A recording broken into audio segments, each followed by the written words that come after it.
بسم اللہ الرحمن الرحیم وقالوا الحمد للہ الذی صدقنا وعدہ وأورثنا الارض نتبوأ من الجنۃ حیث نشاء فنعم اجر العاملین۔ صدق اللہ العظیم۔ اللہ رب العالمین نے اس آیت مبارکہ میں ارشاد فرمایا اور انہوں نے کہا الحمدللہ، سب تعریفیں اللہ کے لیے ہیں جس نے اپنا وعدہ ہم سے سچا کیا، وَأَوْرَثْنَا الْأَرْضَ، اور ہمیں وارث بنایا زمین کا، نَتَبَوَّأُ مِنَ الْجَنَّةِ حَيْثُ نَشَاء، اور ہم اسے جنت بنائیں جس جگہ چاہیں، فَنِعْمَ أَجْرُ الْعَامِلِينَ، اور اللہ تعالیٰ عمل کرنے والوں کو بہترین اجر عطا فرماتا ہے۔ ناظرین کرام، اس آیت مقدسہ میں صاحب ایمان لوگ اللہ سے کہہ رہے ہیں کہ اے اللہ، تو نے اپنا وعدہ سچا کر دیا اور تو نے ہمیں زمین کا وارث بنایا، اور اب ہماری ذمہ داری ہے کہ ہم زمین پر اپنے اعمال سے، افکار سے، نظریات سے، نظام سے زمین کو جنت بنائیں۔ اور یہ ہو نہیں سکتا کہ اچھا عمل کرنے والا انسان ہو، اچھے عمل کرنے والی قوم ہو اور پھر وہ اچھے اجر سے محروم رہ جائے۔ ناظرین کرام، روئے زمین پر میرے آقا صلی اللہ علیہ وسلم کی ذات گرامی وہ واحد شخصیت ہے کہ جنہوں نے اصلاح فرد سے کام کو شروع کیا اور ایک معاشرہ متشکل کر دیا، پھر اس معاشرے کو انفرادی اور اجتماعی سطح پر اپنی زندگی کو اللہ کے قوانین کے مطابق گزارنے کے لیے ایک ریاست تشکیل کر کے دی۔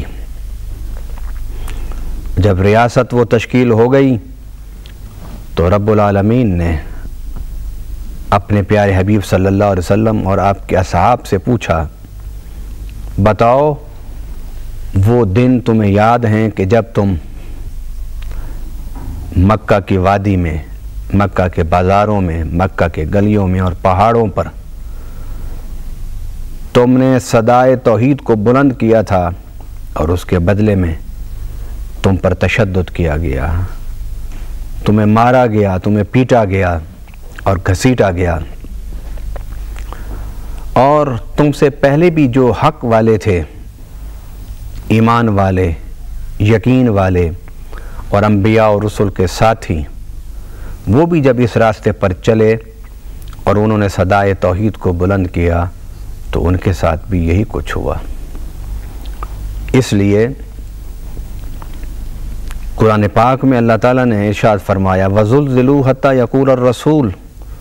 وَالَّذِينَ مَعَهُ مَتَىٰ نَصْرُ اللَّهِ، کہ زندگی میں اتنی نشیب و فراز، اتنا اونچ اور نیچ، اتنی تکلیفیں اور مصیبتیں اور مصائب و مشکلات آئے کہ ان کو زندگی میں زلزلے محسوس ہونے لگے، اور ایسے محسوس ہوتا تھا کہ زمین ان پر تنگ ہو گئی، نہ معاشی اور سماجی ان کی عزت اور وقار رہی، اور نہ ہی کوئی شخص انہیں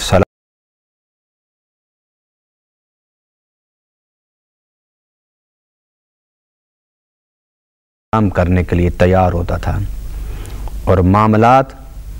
سوشل بائیکاٹ تک پہنچے کہ لوگ اہل حق کو دیکھ کے منہ پھیر لیتے تھے۔ جب یہ کیفیت ہوئی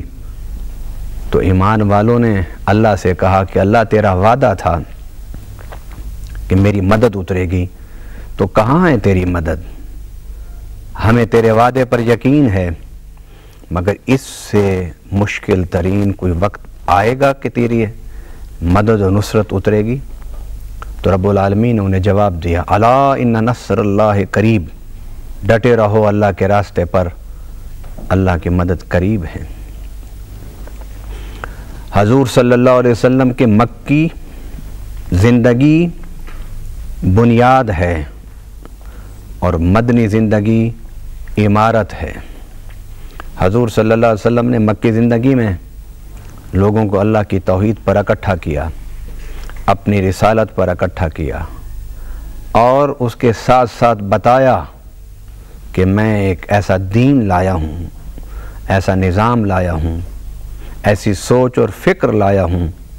کہ جس سوچ اور فکر کو آگے بڑھا کر